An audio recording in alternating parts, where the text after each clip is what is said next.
Today's Sunshine Note is titled 100 Chances. Again the Israelites did evil in the eyes of the Lord. Judges 6:1. Like a high-action adventure movie, the story of Gideon looms large in the book of Judges. Gideon lived during a pretty messed up time.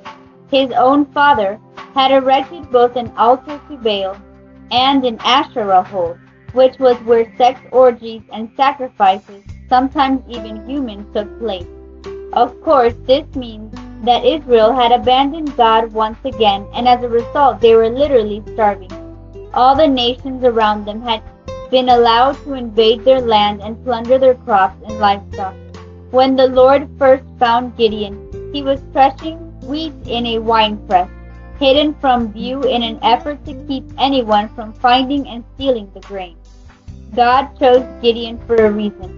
His clan was the weakest in Manasseh, and he was the least in his family.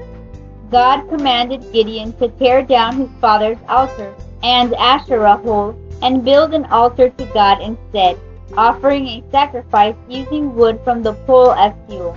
When the men of the town discovered Gideon's altar, they wanted to kill him, but his father defended him through this logic.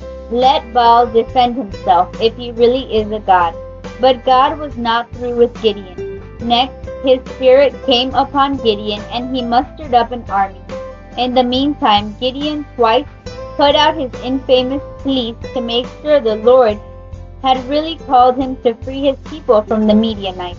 Twice, God reassured him that he had truly called him, but said that 32,000 soldiers were far more than he needed. Then, bit by bit, God whittled the army down to only about 300, so that Israel may not boast against me that her own strength has saved her. In the middle of the night they surrounded their enemies. They shouted, blasted their trumpets, and uncovered their torches.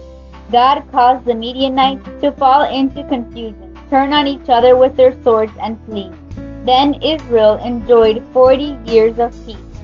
But after Gideon died, one of his sons killed all but one of the rest of his sons and set up altars to Baal. God was forgotten again. It blows my mind how many times these people turn away from God. I just don't understand. Think of the miracles they witnessed. Then, as soon as a strong heathen leader takes charge, they turn from God to idols.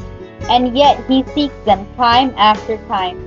Throughout all of these miracles and wars and conquests, one picture emerges: a God who will not give up on His people. You are one of His people too, and God will also never give up on you. May God bless you today.